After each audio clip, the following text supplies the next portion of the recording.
morning. Welcome to 49ers in 5, your daily update on everything happening with the team that you need to know. I'm Rob Stats Guerrera. Today is Friday, October 27th, 2023. Here's what's happening with your San Francisco 49ers. We'll get to Steve Wilks' apology, and that's pretty much what it was, in a minute. But first, we always start every show with the injury report. Deebo Samuel and Trent Williams didn't participate in practice. That's not exactly a surprise, although there was some hope that Trent would be out there. Brock Purdy, though, was a limited participant in practice. Saw some footage of him out there taking some snaps and running around a little bit. That is a good sign. Doesn't mean he's definitely going to be cleared, but it is a very good sign that he is out there. I don't want to speculate on what stage of the concussion protocol he's in because I don't know, and nobody knows really. But it was a very good sign, like I said, to have him out there. He still ultimately needs to get cleared by a team doctor and an independent neurologist if he's going to play on Sunday.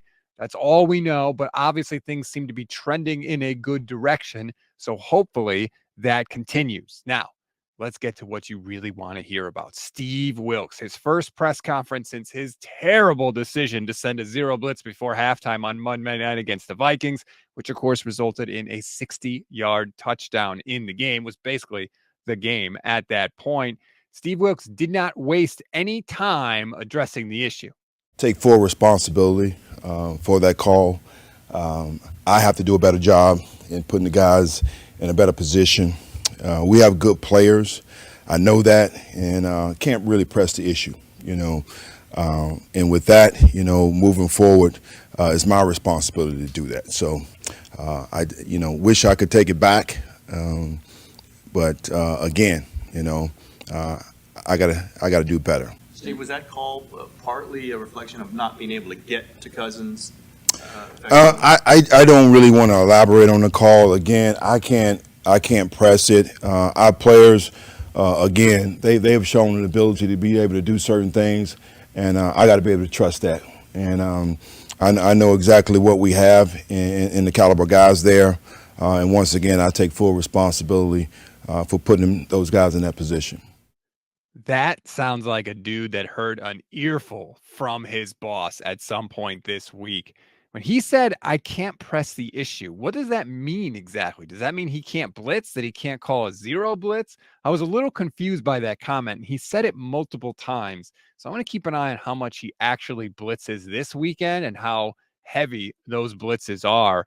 My other takeaway, I wish the 49ers press corps would handle every press conference like that. This was great. There were follow-up questions and everything. Like, please give me more of that. Now, Wilks did speak about other things, mainly the problems that the defense has had this year. Here is another chunk that gets into all of those issues. How do you explain the front four then not getting, It's a combination of both. It's a combination of both. I start with me. From a standpoint of calls. Got to look at my calls. We got to look at what we do from a coverage standpoint. And giving those guys opportunities, because when I evaluate the tape and I watch things, we're this close. And, you look at certain situations while the quarterback is getting rid of the ball, we got to be better in our zone drops, getting in that particular window that's going to make him hold the ball and then Bosa's right there to get the sack, or he's going to check it down, as we always talk about, forcing the ball to the kill zone. So there's a combination of a lot of things, and we all got our hand in it, and we got to get better. Do you ever go back and look at what was successful for DeMeco, for Robert Saleh with similar players? I think you have to, because it's based off the defense, and this defense is a unique defense, and there's certain things that go with that particular defense, and I'm learning that, and there's certain things that you can't sway away from. So as I evaluate and talk to the coaches, most importantly, as well as Kyle, I see those things. So, again, that's why I'm not panicking. I know we have the personnel. I know we have the talent. And I just got to do a better job putting them in position.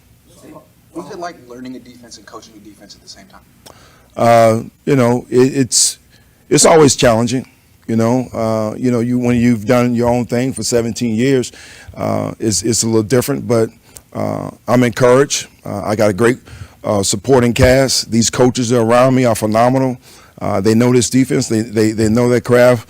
These players are great. So we're all in this together, man. So I'm not hitting the panic button at all.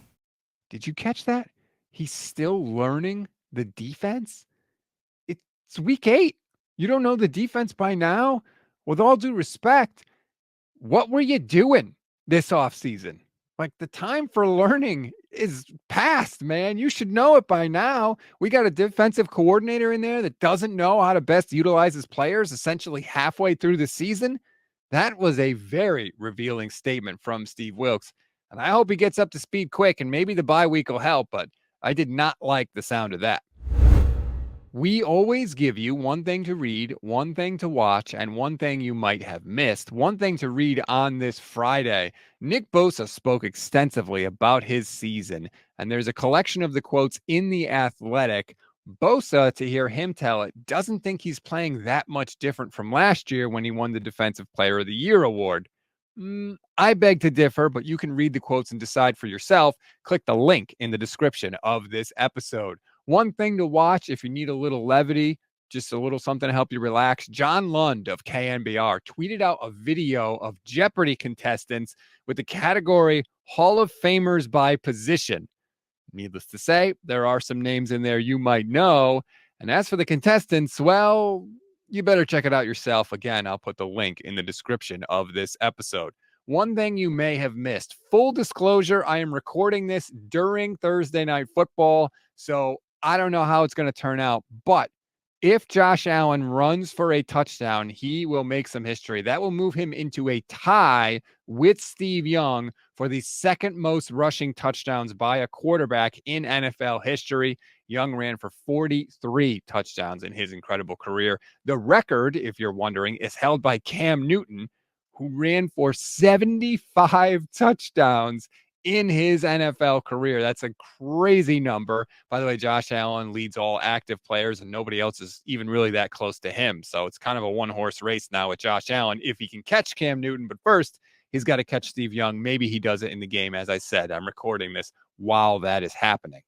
But that is a wrap on today's 49ers in 5. Please rate, review, and follow the Gold Standard Podcast Network. We would appreciate it. Leave us a review on Apple Pods, 5-star rating if you would. That helps people discover us. So please, please, please do that. And after the game on Sunday, join us on YouTube for the Instant Reaction Podcast.